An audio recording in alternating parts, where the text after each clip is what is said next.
right up. Imagine standing on a dimly lit stage. The heavy velvet curtain rises, the spotlight hits you blindingly in the face, and the orchestra falls dead silent. Oh, I can feel the tension already, mate. Right. You've spent months memorizing your lines from a rigid script, but suddenly the director throws the script entirely out the window.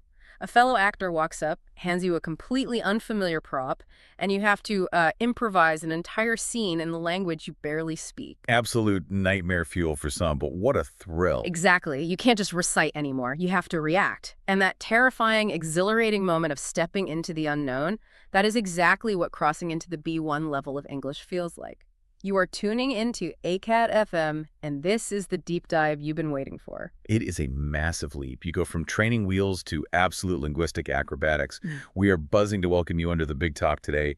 Our job is to bend over backwards to analyze the mechanics of that B1 leap, specifically through the lens of one particular learner's journey. Let's set the scene for you. Today's date is April 9th, 2026. And as part of the Academia BSB team, our mission today is to unpack the latest class notes and Google Meeting transcriptions from an absolutely stellar English conversations course. Spot on. We're looking at a real-world VIP student. We are. We're pulling back the curtain on a lesson given to Alan. He's a 35-year-old Brazilian native living his life on the road in Europe. His home base is Belgium, and he makes his living entirely in the performing arts industry. Which means Alan is already a seasoned juggler in his professional life, right? And now he's having to juggle vocabulary, grammar, and pronunciation in real time. Moving through that B1 CEFRL level requires genuine flexibility. Oh, absolutely. You can't just rely on muscle memory from a textbook. Yeah. You have to twist and contort your language to fit whatever live conversation gets thrown at you. I love that visual. As an actor myself and, someone who collects art, I see fluency as mastering stage presence. The raw materials are there, but how do you perform them? Yeah, how do you deliver the lines? Exactly. Let's actually look at the raw materials from Alan's past class. So, you're tuning into our morning pronunciation station, folks. Love the radio energy. Let's get into it. I am looking at a specific list of words from the notes. I'm going to read this exactly as it appears in the script, verbatim. Ready? Lay it on me. Talk X-take. Talking X-taking, private, culture, future, temperature. Oof, yeah. That is a hefty list for a learner. What jumps out immediately is the sheer physical gymnastics required in the mouth to get these sounds right. Let's look at the words culture and future. I hear a lot of students struggle with those. They want to read them phonetically based on the letters on the page. Yeah, exactly. To hit that chalk sound, the phone there, your mouth has to physically flex. You start with the tongue planted firmly behind the top teeth to block the air, and then you forcefully push that air out while rounding your lips. It's a very active movement. Right. It's a completely different structural shape compared to the flat, sharp T sound in take or talking. With flat T, it's just a quick, clean tap of the tongue. No rounding, no friction. But then I look at the word temperature on this list. That's a nightmare word for learners. I mean, visually, it looks like it should have 4 distinct beats, right? Temperature. Oh yeah, the classic 4-syllable trap. So as an actor, I have to ask, when a student is trying to pronounce a complex word like temperature, how do they avoid sounding like a mechanical robot reciting lines? Well, you have to teach them the art of disappearing syllables, mate. Native speakers are famously lazy with their mouths. We don't pronounce every single letter on the marquee. We compress the word. We just squash it together. Spot on. It's not temperature, it's temperature. You squash the middle right out of it, bending the word in half, and you lean heavily into that first syllable. It becomes a rhythmic bounce. So you put the bright spotlight on that first syllable and let the rest of the word fall into the shadows of the stage. That actually makes a lot of sense. It really does. It's not just a pronunciation issue, it's about the rhythm of the delivery. Speaking of rhythm, let's move our mat from single words to an entire continent. Right. Let's keep that morning drive time energy rolling. The notes show a real focus on a European tour of pronunciation for the current class. We've quite the itinerary here. Europe, Belgium, Croatia, Cyprus, Czechia, Denmark, Greece, Hungary, Netherlands, Portugal, Spain. Now, the trapdoor in the ring here is the phenomenon of false similarities, or, false friends in pronunciation. And the biggest trap on that list, especially for Alan, is the word Europe. Wait, I can see why that's tricky. Visually, the word begins with an E.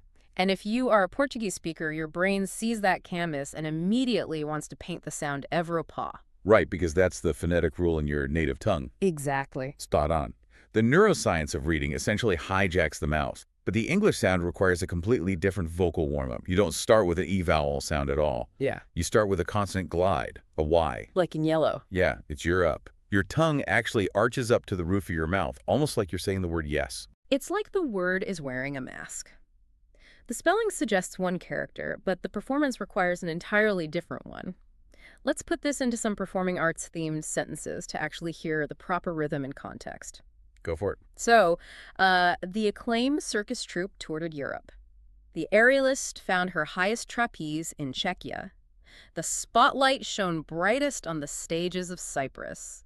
Notice how the stress falls naturally when you contextualize it. It's not just a list anymore, it's a living sentence. And keeping sentences alive while remembering all these rules requires a massive amount of mental bandwidth, which is a perfect moment to take a quick breather. Let's step backstage for a moment. You know, we've been talking about the cognitive load of language learning, and it reminds me of the actual mechanics of juggling in the circus. Oh, I love juggling. Right. But did you know that juggling isn't just about randomly throwing things into the air?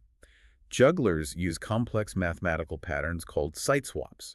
Each throw has a numerical value corresponding to its height and its timing. Wait, really? Math? Yeah, mate. Keeping 4 or 5 objects in the air requires split-second mental calculations just to maintain the pattern. That is exactly like maintaining conversation in a second language. You are constantly calculating the trajectory of your grammar, your vocabulary, and your pronunciation, trying to make sure none of them hit the floor. Exactly. It's a mental circus. And here's a fascinating bit of backstage history from the arts world. Back in the 16th century, the Italian Commedia dell'arte theater troupes traveled all across Europe. They frequently performed in towns where absolutely no one spoke Italian. Wow, so how did they communicate complex plots? Well, I imagine they had to lean heavily on the physical. Ah, right. Exactly. They use universal physical comedy, highly exaggerated masks, and acrobatic gestures. They essentially prove that when spoken vocabulary fails, when you drop one of those juggling pins, human communication will always find a way to take the stage through context and expression. That's a brilliant connection. And speaking of the structural rules we have to juggle, let's jump back into the curriculum and tune our dials for the grammar grind. This is where the real mechanics come into play. Let's dissect this. We are looking at the fundamental difference between the present simple and the present continuous. Right, the classics. To use an artistic analogy, present simple is like a permanent marble sculpture. It represents regular habitual actions, things that are consistently true about a character. Present continuous, on the other hand, is like an improvisational dance. It represents actions happening right now, actively in motion. That distinction is absolutely crucial. And this brings us to the breakdown of modals in the notes, specifically the difference between can and do. During the class, the teacher made a specific distinction between can you listen and do you listen. I see that. So, can you listen is asking about ability or permission. Do you have the physical capacity or perhaps the workplace authorization to listen to music while you work? But do you listen is asking about the habitual sculpture of your life. Do you regularly listen to music? Precisely. Now, this brings us to a concept in the notes that I absolutely love. It's called the rocket rule, or, as Alan knows it in Portuguese, a regra do foguete. I saw this, but I'll admit I'm a bit confused by how it functions in real time. Walk me through the mechanics of the rocket rule. Right, so Portuguese speakers naturally rely heavily on the verb to be ser, or a star. It's the first verb they learn, so it feels like a safety net. Makes sense. But when you are forming a negative or interrogative sentence in the English present simple, the to be verb doesn't have the thrust to launch an action verb. Think of the action verb as the payload of a rocket. To get it off the ground in a negative sentence, you need a booster. That booster is the auxiliary verb do or does. So instead of saying he works at a circus and just adding a no. Exactly. You don't say he no works. You attach the booster. He does not work at a circus. Wait, let me ask about a specific mistake Alan made here. The notes say he was trying to explain that a character named Ahmed doesn't like noisy places. But Alan said he is not like. Why is his brain inserting is there in the first place if the verb is like? Because of that safety net. Yeah. Under the pressure of a live conversation, his brain defaults to the most familiar structural pillar, is. But is and like can't occupy the same space in this tense. You have to remove the is completely. It lacks the thrust. You attach the does booster instead, so it becomes he does not like. Ah, I see. He tried to put two leading actors on the stage at the exact same time, and they crashed into each other. Yeah, terrible stage management. He had to clear the stage and use the proper booster. Bang on. Ah. It's all about training the brain to reach for the booster instead of the safety net. And it's fascinating to see how these same cognitive struggles manifest when the pressure of live speaking is removed and the student has time to sit down and write. Which brings us perfectly to the writing desk. The purpose of today's writing exercise was a classic character study. Alan had to write a descriptive profile of his partner, Jean. Let's look at Alan's first draft. He wrote that Jean is a 44-year-old Brazilian man who works at a circus. He has short black hair, a beard, and brown eyes. He likes using his phone, doesn't like English, and is wearing a black t-shirt and gray shorts. It's a very solid sketch. The raw materials are all there. But when we expand on the teacher's feedback for the second draft, we notice a couple of missing structural elements. For instance, Alan wrote, his eyes brown. He completely dropped the verb to be. And later he wrote, wearing a black t-shirt. He missed the auxiliary is. Why does a B1 student drop those tiny structural verbs? Is it just carelessness? Not at all, mate. It's cognitive overload. Think back to our juggling analogy. The brain only has so much working memory. When Alan's brain is intensely focused on retrieving specific, heavy vocabulary bowling pins like beard, brown, and gray shorts, the lighter structural tennis balls like the verbs are and is get dropped. They just slip right through his fingers. Yeah, the brain prioritizes the meaning over the grammar. That is incredibly forgiving, honestly. It frames a mistake not as a failure, but as a byproduct of intense focus. But obviously, we still need to refine it. We do. We add the linking verb, his eyes are brown, and we add the auxiliary for the present continuous, he is wearing a black t-shirt. Once we apply those critiques, we get a beautifully polished portrait, and the reward for this. With Alan's consent, this final version will be published on the school's blog at students.AcademiaBSB.com.brr/blog, and that publication renders him his well-deserved reward points. The famous estrelinas. Yeah. Little stars for a stellar performance, which is a brilliant transition into how he consumes the performances of others. Let's tune our dials and open our ears for the listening section of the notes. This segment is fascinating. The diagnostic overview shows that Alan had to listen to audio and identify details about a highly diverse group of people. So we're talking Maria, Ahmed, Lume, and Olga. His performance pegged him right at an intermediate B1 level. He has a very strong structural base, but he struggled heavily with connected speech and catching the ends of sentences when people spoke quickly. Which is incredibly common, and it raises a vital question about the curriculum. Why do we force students to practice listening with these specific, real-life, unedited materials featuring multiple global accents?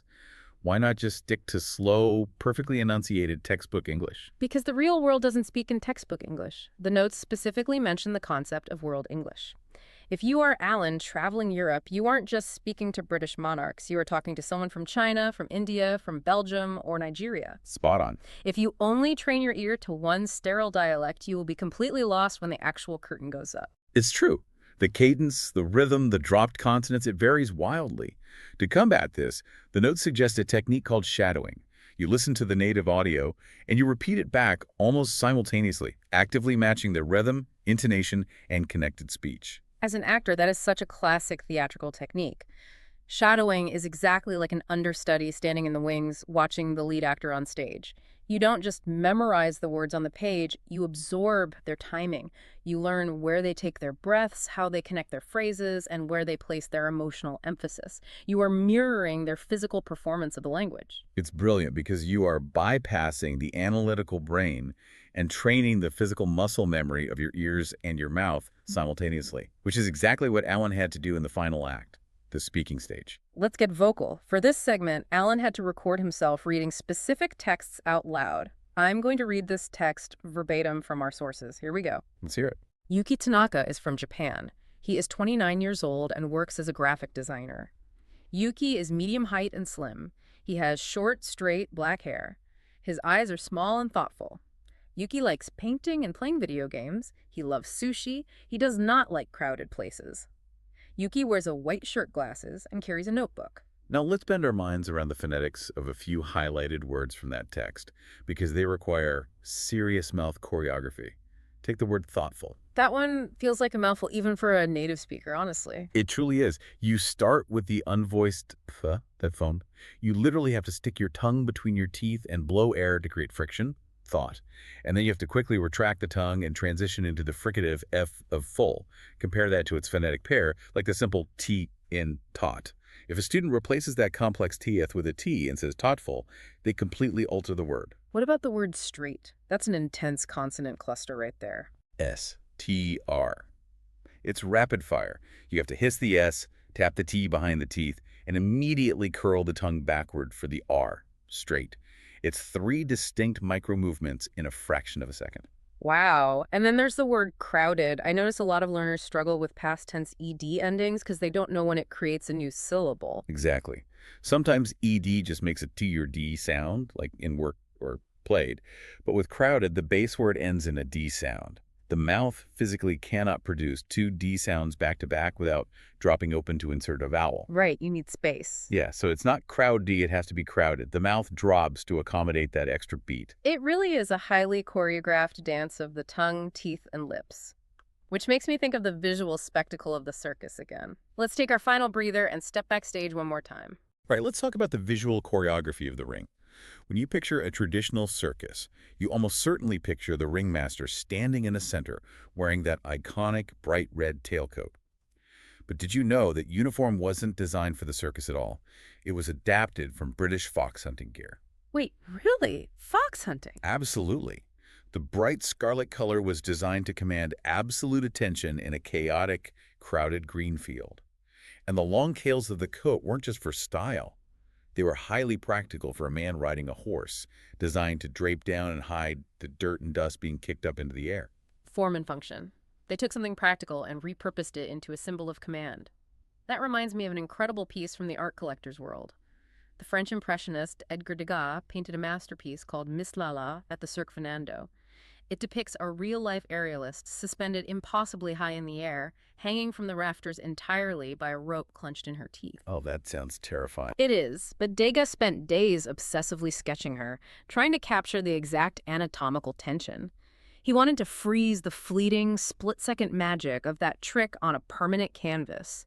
And when you look at it, isn't that exactly like capturing fluency in a fleeting conversation? Oh, I see where you're going. It takes immense, unseen physical effort, clenching your teeth, controlling your breath to make something look so effortless and soaring to the audience. What a profound visual. Fluency really is making the immense effort look invisible. And speaking of unseen efforts being recognized, we need to talk about how our VIP student Alan is capturing his own rewards. Let's step into a quick gamification intermission. Let's step out of the heavy curriculum for a moment and talk about the AcademiaBSB gamification points platform. Because learning shouldn't just be grueling, it should be rewarding. This system is brilliant, mate. Every single time a student completes an activity, whether it's actively participating during class, doing off-class exercises, or finishing homework, they earn points. These points are attributed directly to the user's profile on the online platform. It's like climbing the high wire. Winning these points helps students move up the rank ladder. They get to engage in some friendly competition to see who has gathered the most points. And what do these points, these estrelinas, actually translate to in the real world? Real, tangible rewards. With enough estrelinas, students can participate in monthly giveaways for amazing school products. We're talking books, pencil cases, mugs, t-shirts. They can even use their accumulated points to pay for their courses or other products. It turns the cognitive load of learning into a highly engaging game. So the golden question, how did Alan do today? I am thrilled to announce with maximum theatrical flair, the stars won today. 54. 54 stars. Massive congratulations, Alan. You are absolutely smashing it. Keep climbing that ladder, earning those rewards, and putting in the work. What an incredible performance to review today. We've looked at the intense gymnastics of pronunciation, the cognitive juggling act of grammar, and the artistic improvisational canvas of writing and listening. And if we connect this all to the bigger picture, it really highlights how dynamic and physically demanding the B1 level truly is. It's not just a textbook exercise anymore. It really isn't. And it leaves me with a final provocative thought for you, our listener, to mull over. We've used a lot of theatrical analogies today, but really think about this. How does taking on a new language force us to adopt a slightly new persona? When you speak a different language, your mouth literally moves differently. Your pitch naturally changes. Your rhythm and pacing shift. It is exactly like an actor stepping onto a stage or an acrobat stepping onto the tightrope. You have to leave the comfort of your old, native-speaking self in the wings and bravely perform a totally new version of yourself for the world. That is a beautiful thought. You really do have to wear the costume of the language with all its awkwardness until it finally feels like your own skin. Well said. Thank you for joining us under the big top today for this deep dive into Alan's linguistic journey. We will conclude with maximum energy, stating the school's official motto with absolute pride. Ready? Always ready, mate. It is not only about the language. It is all about communication. Until next time, keep practicing, keep performing, and keep aiming for the stars.